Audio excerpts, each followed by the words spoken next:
Hello everyone and welcome back to the channel. My name is John, you're watching the DEP Auto Care YouTube channel and welcome to another video. This video is going to be slightly different. This one's going to be a three-part series and it's all to do with how you set up a mobile detailing company or a static detailing company, whatever you decide to do. We'll go through all the steps. From talking about the thinking stage, about what you're going to be wanting to think about before you even spend any money. That'll be video number one. Video number two is going to be all about the different costings. We won't go into anything particular, but the things that you have to cost, the things that are going to cost you money to set up. And then in video three, we're going to go into the types of equipment that you're going to need as a basic setup to get you going and get you on the road to mobile detailing around the country. So without further ado, let's go ahead and start episode number one.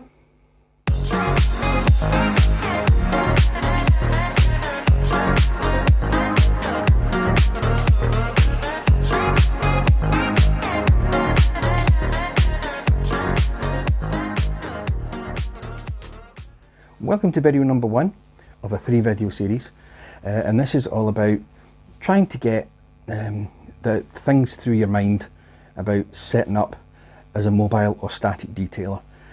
I get asked this question almost daily about how to set things up and how to do things.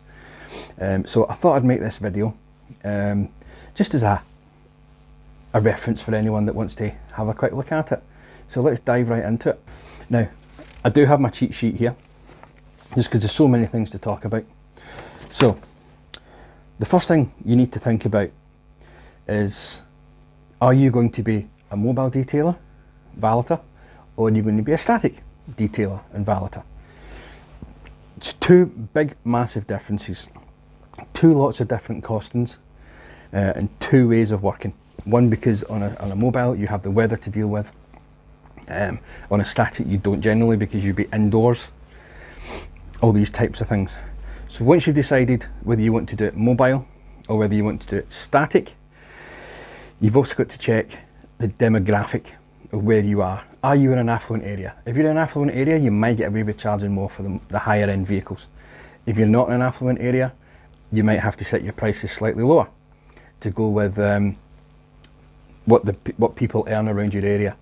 I'm not saying it's a bad area you live in, I'm not saying it's a good area you live in. Just check your demographic of what's about you, and that will give you an idea of how much you can charge per car. Which then brings me on to point number three that I've written down, is check the prices where you live. I guarantee there will be other detailers, valeters about your area who may have been established for a few years, 5 years, 10 years, maybe just 1 year, I don't know. But you need to check what their prices are. You don't want to go in up above them, because then you're not going to get the business.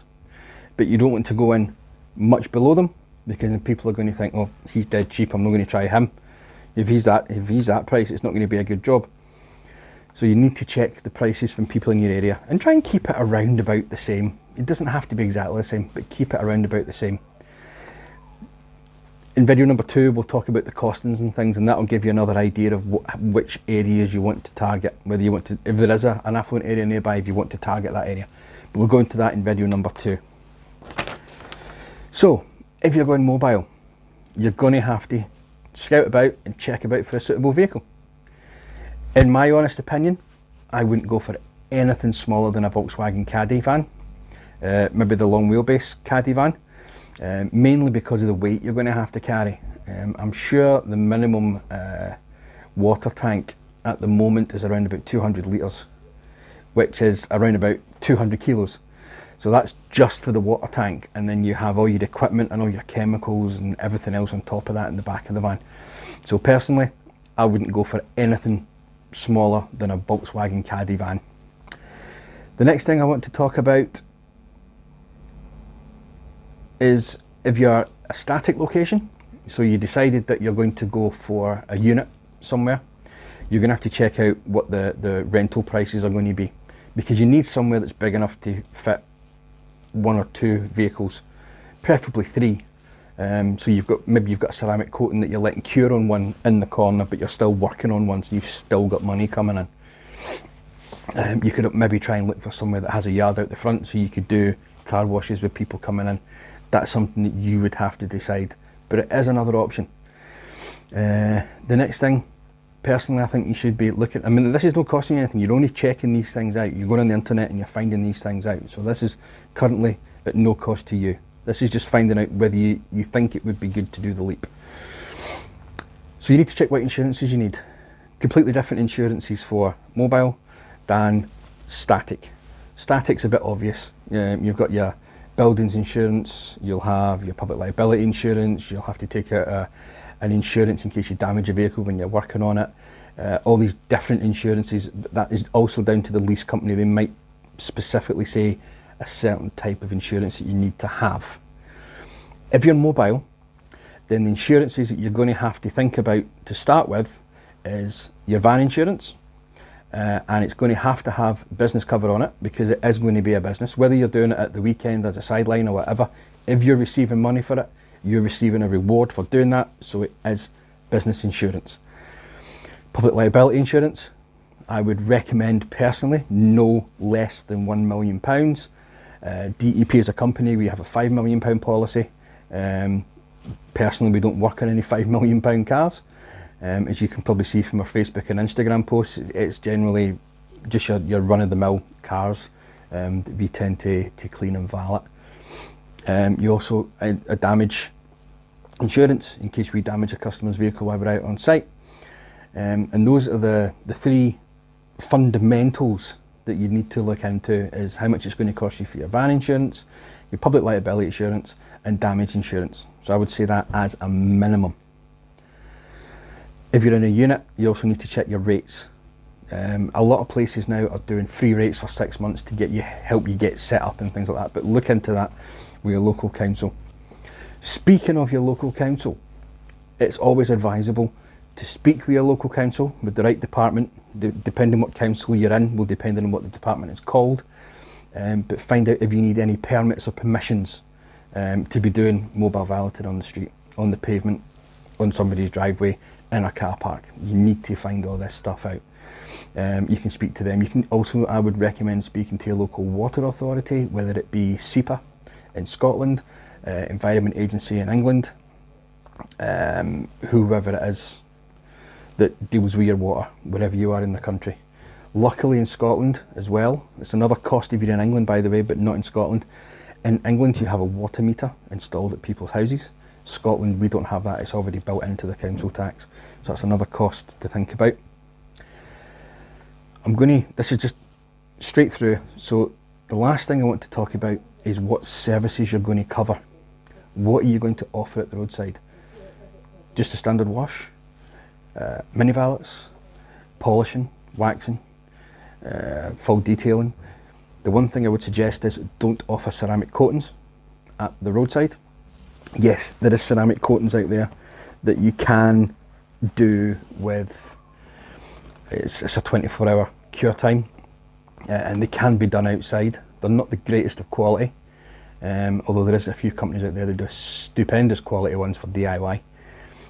But you need to make sure, if you're going to offer ceramic coatings, that one, you can either get the loan of a unit from somewhere to do it, because you're going to have the car for a couple of days while it cures, or two, you check the weather and you know for a fact there's not going to be any rain for 2 or 3 days. That's the only ways I can see it getting done. So that's talking about the thinking stage. So once you've thought about all that stuff, then you can decide, is it worth it? Is it worth going out doing mobile?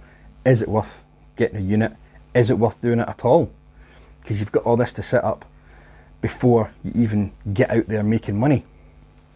So we've talked about if you're going to be mobile or static. We've talked about checking your demographic of where you are.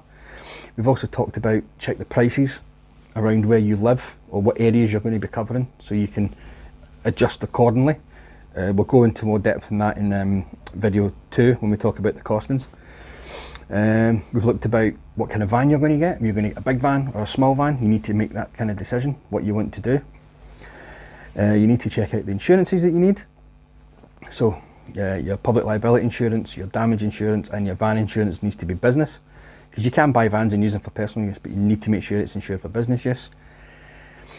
If you're going static, check what rates you're going to have to pay, all these different things, because you're going to have different overheads again than if you're just doing mobile.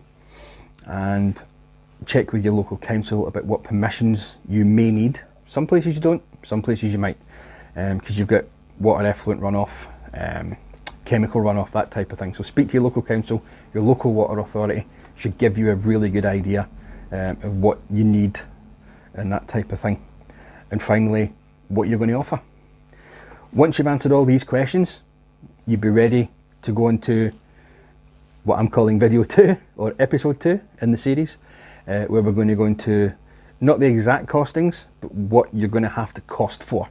So that's going to be video 2. So thank you very much for watching this video, guys. I hope it's been informative. I've been quite quick paced to get through it, but that's because I want to try and keep the video length shorter. So if this has been useful for you, please hit the thumbs up button. Please hit the subscribe button. We are on social media. We're on Facebook and we're on Instagram. Give us a like. Come and say hello. And if you're in the west of Scotland, give us a wave if you see our van out on the road.